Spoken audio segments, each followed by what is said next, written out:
Today we're going to discuss 10 players for fantasy football. We're going to look at their values, ADP, the recent news. We're going to strategize around them.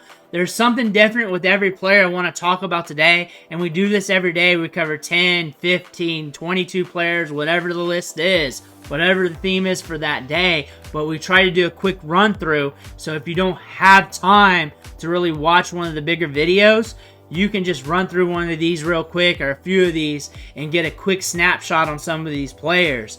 But you need to click that subscribe button right now. We're doing this every day. In season, after teams drafted, we're doing this with the waiver wire. Multiple times throughout the week, almost every day. We're helping you set your lineups. We're looking at the matchups and everything else. Click that button. Stop missing out. But we're starting off with Brandon Aiyuk. And the thing is, he's falling a little bit in drafts. Sometimes it's past round 3 or deeper into round 3, but he's falling a little bit in drafts. He's probably going to be on the Niners. I feel very good about that. He's going to get a good route participation rate. He's going to break off routes. He's going to be good to go. And the risk is a lot less compared to what it was earlier in the season where people were drafting him in the second round. That's why I'm drafting him right now, because he was getting drafted in the second round in underdog drafts. I'm drafting him third, fourth round. Sometimes he falls a little bit. That's where I'm getting him. And I'm enjoying the discount. And I did not draft as many shares in the second round earlier in the year. And now I'm cashing in at a cheaper cost. So that being said, he's probably going to be at a cheaper cost in your home league. Maybe in your home league draft, maybe like 5th, 4th round or something like that, because home league drafts are a little bit lower on the wide receivers compared to underdog. Underdog goes off on the wide receivers. They kind of go over the moon on them. Brandon Aiyuk, though, the fact that we're seeing him fall a little bit, situation's not entirely different. It's maybe a shade, but not really that much. Should be getting a good opportunity share, should be getting a good target share, should be on the field a lot, should give you the same potential as recent years, but you're catching him at a reduced cost compared to what we were drafting him, or what everybody else was drafting him at just a few months ago. Jalen McMillan. I've talked about him a lot, but I feel like a few days is too long, and he made a great catch last night. And he is a dart throw.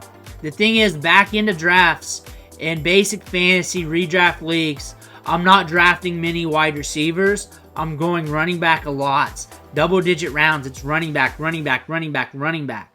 But if you're looking for a peg for a young wide receiver that could go off and have some upside and be transcendent for your team, Jalen McMillan is the guy to pull a lottery ticket on. He has been making plays. He has been on the field. I look for them to run a lot of 3 wide receiver sets. I look for them to put Godwin in the slot a lot. I look for Godwin to be in the slot about 70+% of the time, going back to that rate to what he was in previous years. Jalen McMillan will be on the field. He has looked good in training camp. He has been looking good in training camp since day one, making plays. He's been looking good in preseason. He will be on the field. He's a good route runner, good technician, good hands. Will that amount to fantasy production? Well, the opportunity will be there with him running routes, with him seeing some targets, so it could. He could be a late round dart throw. In this round of the draft, which your draft might end a round so prior to this, but in this area of the draft, if you feel icky at running back, or if you want a lottery ticket wide receiver and you want it cheap, this would be a guy to look at. Brian Thomas Jr., the mid-round wide receiver lottery tickets. And that is what the draft is saying here, because look at what you're seeing, 6th, 7th, 8th round and underdog drafts here. Keaon, Coleman, Jordan Addison, Jack Smith-Njigba, Brian Thomas Jr., Jameson Williams, Curtis Samuel, Cortland Sutton. The thing about this, we're seeing him cash with Trevor Lawrence in the preseason, game in, game out. We're seeing this in training camp. We can tell the story of how this works. We got the deep speed. We got good hands. We have an elite release package coming off the line of scrimmage. We are quick. We are fast. We are smooth. We are linking up with Trevor Lawrence. Trevor Lawrence, one of the top quarterbacks in deep throws attempted last year, and that pairs well with Brian Thomas Jr. And the Jaguars showed their hands by picking up Gabe Davis, who is also a deep ball guy.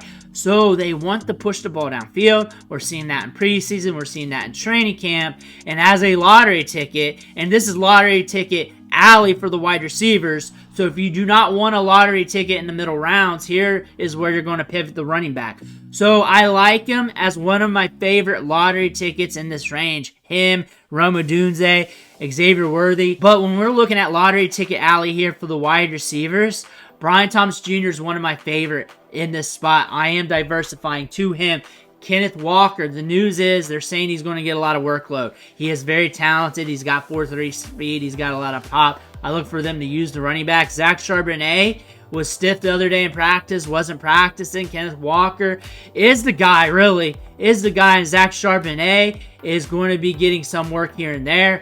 So another thing you can say is that you can skip Walker and get Charbonnet on the cheap. But also, too, with how these guys are split up in ADP, you can get Kenneth Walker and get Charbonnet as the backup. One thing is, too, historically, these guys have taken turns getting hurt, so you want to pay attention to that. Kenneth Walker does have some upside. He does have the potential to give you spike weeks. He's shown that with you in Seattle multiple times. He's shown that at Michigan State. There is a lot of upside here. He's also going in the range of drafts where you can go wide receiver, wide receiver, wide receiver, get you a Kenneth Walker or a different running back in that range, and then feel good at running back, but still be elite at wide receiver. When I'm looking at the early round running backs, Isiah Pacheco is my favorite. I feel the safest with them. I know we got some upside. I know we're getting workload. We're in a great offense. We're going to move the ball. The only thing that could hurt him is if an injury would happen to him, but that could happen to any running back. So I feel very safe with him. You're catching him in round 4, more than likely round 3 in your home league drafts,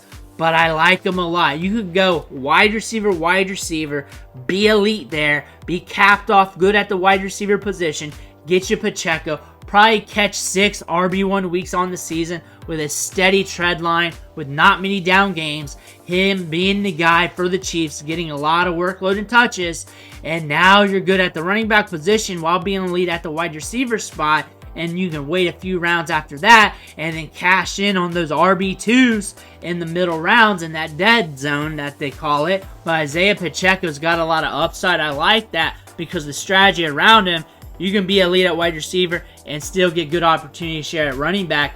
Terry McLaurin, for where he's going in drafts and for what we're seeing here with the Commanders, I see him getting better than a 21% target share. I see him getting over 100 air yards a game, especially over 90. More air yards, more targets, or at least a better target share. Jaden Daniels, the most accurate among Power 5 quarterbacks last year in college football, pushing the ball 20 yards or more in his pass attempts. 66.6% accuracy rate for deep balls last year in college football for Jaden Daniels. Volume-wise, wasn't the most. It was middle of the road, but he was also playing with 2 first-round wide receivers that have immense upside at the NFL level, so there's a grain of salt with that. But Terry McLaurin, 4.3 speed, good route runner. We might see him give you some good opportunity, but you're catching him round 5-ish territory in your draft, your home league draft, or whatever. Look at the production last year with nasty quarterback play. Now we're going to get different quarterback play that's probably going to be more aggressive downfield. That's going to be more faster paced off the RPO. That try and keep Jaden Daniels upright from the pass rush. Terry McLaurin might eat this year. Ray Davis, I love him in the back end of drafts. And like I said earlier, once I'm in the double-digit rounds, you can start round 10. You can start round 12, 11, wherever you want to start this off. But I'm going running back. The start of my draft, I'm making sure I'm very, very strong at wide receiver. That doesn't mean I'm going 0 RB, here RB. It's just how my draft is dictated. And then in those double-digit rounds, running back, because running backs get hurt. And when running backs get hurt, the next man up is the RB2, and usually those touches are concentrated to the RB2. Something happens to James Cook. Ray Davis is going to be the next man up. Ray Davis is looking good on the field. He's very good between the tackles. He's very dependable in pass protection. Even though James Cook is the guy, he might have standalone value as well. I'm getting him in double-digit rounds every single time, it feels like, when I'm drafting. Alvin Kamara is my favorite mid-round running back. He's going to get work in the passing game. He's going to be getting those short targets. It's Alvin Kamara season until it's not Alvin Kamara season. Even though he's older, even though the offense is different and you're not feeling good about it. In the middle rounds, it's hard not to press that button. If you don't want to chase those lottery tickets at wide receiver in the middle rounds, then you can go a guy like Alvin Kamara in the middle round. Keaon Coleman is a lottery ticket with immense upside, but also you got to look at the downside as well. You might see him start off slow. You might see him start off fast. The upside's with the air yards, the targets downfield. The downside is him being a rookie. He's not a supreme separator. That's just not his game. But the upside is league winning. The downside is league losing, where he's going in the draft. I would look at him as a lottery ticket in the middle rounds, an expensive lottery ticket that could go either way. And maybe the best strategy is maybe draft somebody else in this range. And since he's a rookie and maybe he starts off slow, you can pick him up off waivers and stash him. Because he's a rookie, his time might be middle or back end of the season. That might happen. It might take a few weeks for him to learn more of the game. That might allow him to get some time to really get some fantasy production. He also might be a volatile play. He might give you that Gabe Davis production. And if that happens and it starts off slow fantasy-wise, maybe he gets dumped to the waiver wire and you can pick him up. Maybe that can happen. Now you got Ramondre Stevenson, Aaron Jones, maybe one of those other running backs, Alvin Kamara that we talked about, and now you got Keaon Coleman, and now you got your lottery ticket for free. Maybe that's the play to do with him. But in the 7th round, 8th round, 9th round in home league drafts, still a little bit pricey.